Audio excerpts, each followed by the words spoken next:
அனைவருக்கும் வணக்கம். Welcome to world village cookery channel. எல்லாரும் எப்படி இருக்கீங்க? நாம இன்னைக்கு செய்ய போற டிஷ் என்னன்னு பார்த்தீங்கன்னா, இந்த கல்யாண பந்திலலாம் கொடுப்பாங்கல்ல, ஒரு ரவா நெய் பொங்கல். அப்படியே தல தல தல தலன்னு மிளகு, ஜீரகம், முந்திரி பருப்புலாம் மிதக்க மிதக்க அப்படியே சூடா தல தல தலன்னு அந்த வாழை இலையில எடுத்துட்டு வந்து வைப்பாங்க. அப்படியே கையில நம்ம உருண்டை கூட பிடிக்க முடியாது.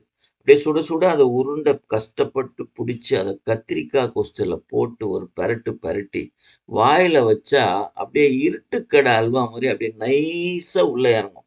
இது மாரி பொங்கல் நம்ம வீட்ல எப்படி செஞ்சாலும் அந்த தல தலன்னு இருக்குல்ல, அந்த மாரி ஒரு சாஃப்ட்னஸ் வரவே வராது. கல்யாண பந்தில போடுறா மாரி அந்த தல தலன்னு பொங்கல் இருக்கணும்னா, அதுக்கு ஒரு சீக்ரெட் டிப்ஸ் இருக்கு. அத தான் நம்ம இந்த வீடியோல பார்க்க போறோம். கூடவே இந்த பொங்கல் கூட கத்திரிக்காய் கொஸ்து செய்ய போறோம். கத்திரிக்காய் கொஸ்து, கத்திரிக்காய் கொச்சு, கத்திரிக்காய் கொஜ்ஜு அப்படின்னு பல பேர் சொல்லுவாங்க. நாம வேலூர் முள்ளு கத்திரிக்காய வச்சு இந்த கத்திரிக்காய் கொச்சு செய்ய போறோம். வாங்க வீடியோக்குள்ள போகலாம். அதுக்கு முன்னாடி நம்ம சேனல சப்ஸ்கிரைப் பண்ணாம இருந்தீங்கன்னா, தயவு செய்து சப்ஸ்கிரைப் பண்ணுங்க. பக்கத்துல பெல் ஐகான் வரும். அதையும் பிரஸ் பண்ணுங்க. நம்ம ரெகுலரா செய்ற அடுப்பு கொஞ்சம் டேமேஜ் ஆயிட்டதுனால, அத கொஞ்சம் மாடிஃபை பண்ணி ராக்கெட் அடுப்பு மாரி கொஞ்சம் புதுசா ரெடி பண்ணி சாணி எல்லாம் மொழுகி காய வச்சு கோலம் போட்டு முதல்ல பொங்கல் செய்றோம். கத்திரிக்காய் கொஸ்து முதல்ல செஞ்சிடலாம். அதுக்கு ஒரு 100 கிராம் சிறுபருப்பு ஒரு 10 நிமிஷத்துக்கு முன்னாடி நல்லா அலசி ஊற வச்சிடலாம். அதுக்கப்புறம் கொச்சு செய்யறதுக்கு ஒரு பெரிய சைஸ் வெங்காயம், ஒரு பெரிய சைஸ் தக்காளி, 4 பச்சை மிளகா, அப்புறம் கேரட். இது ஆப்ஷனல் தான். எங்களுக்கு கேரட் போட்டா பிடிக்குன்றதுனால கேரட் கொஞ்சம் நைஸா அரிஞ்சு வச்சிருக்கோம். அப்புறம் வேலூர் முள்ளு கத்திரிக்காய். இது செம்ம டேஸ்ட்டா இருக்கும். ஆனா கொஞ்சம் பூச்சி இருக்கும். அதெல்லாம் பார்த்து கிளீன் பண்ணிட்டு சின்ன சின்ன பீஸா கட் பண்ணி தண்ணீல போட்டு அலசி ரெடி பண்ணி வச்சுக்கலாம். இப்ப அடுப்பு பத்த வச்சுட்டு தேவையான அளவு, அதாவது தேவையான அளவு மட்டும் தான் தண்ணி வைக்கணும். அதாவது அந்த காய்கறிலாம் முங்குற அளவுக்கு தண்ணி இருந்தா போதும். முதல்ல தண்ணிய சூடு பண்ணிக்கலாம். இப்ப தண்ணி கொதிக்க ஆரம்பிச்சிருச்சு. இப்ப ஊற வச்சிருக்கோம் இல்லையா? அந்த 100 கிராம் சிறுபருப்ப அதுல போட்டுக்கலாம். 1/2 ஸ்பூன் மஞ்சத்தூள், 4, 5 சொட்டு எண்ணெய், ஒரு 6 பல்லு பூண்டு, 4 பச்சை மிளகா, அரிஞ்சு வச்சிருக்கிற ஒரு வெங்காயம், தக்காளி, கொஞ்சம் கேரட்டு, அப்புறம் கத்திரிக்காய். 1 ஸ்பூன் குழம்பு மிளகாத்தூள். இது எல்லாத்தையும் போட்டு நல்லா மிக்ஸ் பண்ணிட்டு, இது வந்து வேக வைக்க போறோம். கிட்டத்தட்ட இப்போ கத்திரிக்காய் கொத்து செய்யறதுக்கு தேவையான எல்லாத்தையுமே போட்டோம். இது வந்து ஒரு 15லேருந்து 20 நிமிஷம் வேக வைக்கணும். இந்த காயெல்லாம் வேகிற நேரத்துல நாம பொங்கலுக்கு தேவையான ஒரு 3/4 ஆழாக்கு பச்சரிசி, 1/4 ஆழாக்கு சிறுபருப்பு. இத நம்ம அலசி 2, 3 தடவை நல்லா அலசி ஊற வச்சுக்கலாம். இப்ப பாருங்க 20 நிமிஷம் ஆயிடுச்சு. கலர்ஃபுல்லா அப்படியே சூப்பரா கிட்டத்தட்ட கொச்சுவே ரெடி ஆன மாரி இருக்கு பாருங்க பார்க்கறதுக்கு. காய் எல்லாமே நல்லா வெந்துட்டு இருக்கும். அதே மாரி சிறுபருப்பும் நல்லா பூ மாரி வெந்துருச்சு பாருங்க. இந்த அளவுக்கு நல்லா வெந்ததுக்கு அப்புறம் நம்ம வந்து இத இறக்கி வச்சுட்டு, இதுக்கு தேவையான தாளிப்ப ரெடி பண்ண போறோம். கொச்சு செய்யறது ரொம்ப சிம்பிள். 2 கரண்டி எண்ணெய் ஊத்திக்கலாம். 1/2 ஸ்பூன் கடுகு, 1/2 ஸ்பூன் உளுத்தம் பருப்பு, 2 காஞ்ச மிளகா. கடுகு நல்லா வெடிச்சு வரணும். காஞ்ச மிளகாவும் லேசா வறுபட்டதுக்கு அப்புறம் கொஞ்சம் போல பெருங்காயத்தூள், கொஞ்சம் கருவேப்பிலை. கருவேப்பிலை நல்லா ஃப்ரை ஆனதுக்கு அப்புறம் ஒரு 1/2 நெல்லிக்காய் சைஸ் புளி எடுத்து நான் கரைச்சி வச்சிருக்கேன். அதை இதோட சேர்த்துக்கிறேன். 1 நிமிஷம் கொதிக்க விடுங்க. அந்த பச்சை வாசனை போற வரைக்கும். அதுக்கப்புறம் இதை அப்படியே எடுத்து இந்த கத்திரிக்காய் கொஸ்துல சேர்த்துட வேண்டியதுதான்.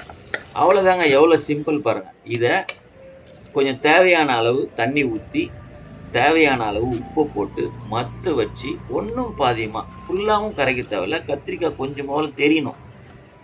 நல்லா கரைச்சி எடுத்தீங்கன்னா ஒரு அற்புதமான கத்திரிக்காய் கொத்து ரெடி. இந்த நெய் பொங்கலுக்கு, பொதுவாக பொங்கலுக்கு கத்திரிக்காய் கொத்து மீறி எந்த சைட் டிஷ்ஷுமே இல்லை. செம்ம டேஸ்டா இருக்கும். வாங்க இப்போ நம்ம இந்த ரவா நெய் மிளகு பொங்கல் எப்படி செய்யுதுன்னு பார்க்கலாம். அதுக்கு ஒரு சட்டி அடுப்பில் வச்சுட்டு நம்ம ஒரு ஆழாக்கு அளவு அரிசியும் பருப்பும் வேக வச்சிருக்கோம்ல, அது மாதிரி 4 மடங்கு தண்ணியை ஊற்றிக்கணும். மேலும் அதிகமாக தண்ணி தேவைப்பட்டால் நம்ம அப்புறம் ஊற்றிக்கலாம். தண்ணி கொதிக்கட்டும். இப்போ பாருங்க தண்ணி கொதிக்குது. இப்போ நம்ம ஊற வச்சிருக்கோம் இல்லையா, அரிசி பருப்பு இதோட சேர்த்துக்கலாம். இதுவும் வேகறதுக்கு 15லேருந்து 20 நிமிஷம் ஆகும். இதில் வந்து ஒரு சின்ன துண்டு பெருங்காயத்தை போட்டு மூடி வச்சிடலாம். சூடானதுக்கப்புறம் பொங்கி வெளியே வரும். அப்போ அது பொங்காத அளவுக்கு லேசாக கேப் விட்ட மாதிரி மூடணும். அடிக்கடி திறந்து பாருங்க, கிளறி விடுங்க.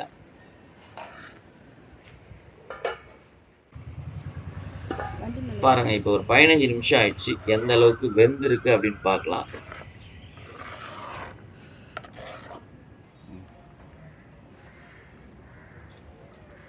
ஓகே, ஒரு 80% வெந்துடுச்சு. இந்த அளவுக்கு வெந்திருந்தா போதும். நல்லா ஒரு கிளறி விட்டுட்டு இந்த டைமில் ஒரு 1/4 கப்பு ரவை, 1/4 கப்புன்றது ஒரு 50 கிராம் ரவையை கொஞ்சம் கொஞ்சமாக சேர்க்கணும். ஒரேடியாக சேர்த்துடக்கூடாது, கட்டி ஆகிடும் ரவை. ஸோ கொஞ்சம் கொஞ்சமாக சேர்த்து நல்லா கிளறி விடணும். இந்த ரவை வேகிறதுக்கு ஒரு 6லேருந்து 7 நிமிஷம் ஆகும். ஸோ அந்த 6லேருந்து 7 நிமிஷத்தை நீங்கள் நல்லா கிளறி விடணும். ரவையை நடுவில் கொஞ்சம் கொஞ்சமாக சேர்த்திங்கன்னா இந்த ரவை, இந்த அரிசி, சிறுபருப்பு ஒன்றோடு ஒன்று பிணைஞ்சிட்டு நீங்கள் நல்லா ரவை வெந்ததுக்கப்புறம் பார்த்தீங்கன்னா அரிசியும் தெரியாது, ரவையும் தெரியாது, சிறுபருப்பும் தெரியாது. ஸோ கிளறது ரொம்ப முக்கியம். நல்லா நெருப்பு கொஞ்சம் கம்மியாக வச்சுட்டு நல்லா கிளறணும்.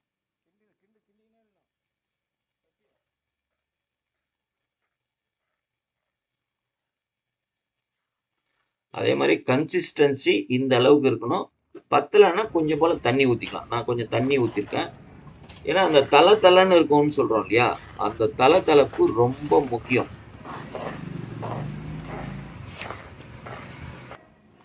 அவ்வளோதான். இப்போ நல்லாவே வெந்துச்சு பாருங்க. அப்படியே தலை தலை தலை தலைன்னு இருக்குது. அப்படியே ஊற்றுனா அப்படி ஊறணும். இதுக்கப்புறம் நம்ம இதில் வந்து ஆயில் சேர்க்க போகிறோம், நெய் சேர்க்க போகிறோம். அப்போ எப்படி இருக்கும் பாருங்கள். ஸோ இதை வந்து இறக்கி வச்சுட்டு இதுக்கும் ஒரு தாளிப்பு நம்ம ரெடி பண்ணிக்கலாம். இதுக்கு வந்து ஒரு 50 எம்எல் ரீஃபைண்ட் ஆயில் எடுத்திருக்கேன். 1 ஸ்பூன் மிளகு. மிளகு வந்து கொஞ்ச நேரம் ஒரு நிமிஷம் நல்லா ஃப்ரை பண்ணுங்க. இது ஃப்ரை ஆனதுக்கு அப்புறம் 1 ஸ்பூன் ஜீரகம். அதுக்கப்புறம் ஒரு 10 முந்திரி. இது எல்லாம் முந்திரி வந்து ஒரு கோல்டன் கலர் வர வரைக்கும் நல்லா வறுக்குங்க.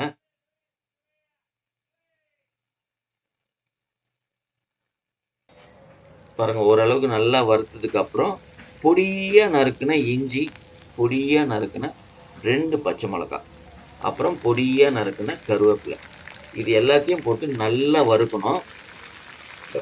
இந்த சவுண்ட் வரும்ல, இந்த சவுண்ட் வருதுல்ல, அந்த சவுண்டு குறையிற வரைக்கும் நல்லா வருங்க. முந்திரி கூட பார்த்தீங்கன்னா நல்லா கோல்டன் கலர் வந்துட்டு இருக்கும். இப்போ இதை அப்படியே இறக்கிட்டு திரும்பவும் பொங்கல் சட்டி எடுத்து அடுப்பில் வச்சுட்டு வறுத்து வச்சுக்கிற தாளிப்பை, மிளகு, ஜீரகம், முந்திரியை பொங்கல் மேலே அப்படியே ஊற்றிருக்கு. அப்படியே நல்லா கிளறி விடணும். பாருங்க எப்படி இருக்கு, உங்களுக்கு பார்க்கும் போதே எப்படி இருக்கு பார்த்தீங்களா? இந்த கன்சிஸ்டன்சி இருக்கணும். இப்படிதான் இருக்கும் இந்த கல்யாணத்துலலாம் கொடுக்குற பொங்கல். நம்ம வீட்டில் கொஞ்சம் திக்காக செய்வோம். கடைசியாக தான் ஒரு 25 எம்எல் நெய் அது மேலே ஊற்றிட்டு பொடியாக நறுக்குன கொத்தமல்லி அப்படியே தூவிட்டு அப்படியே விட்டுடணும். நம்ம எப்போ சாப்பிட்றோமோ அந்த டைம் மட்டும்தான் இதை கிளறி சர்வ் பண்ணணும். அப்போ தான் இந்த நெய் வாசம் அப்படி பிரமாதமாக இருக்கும்.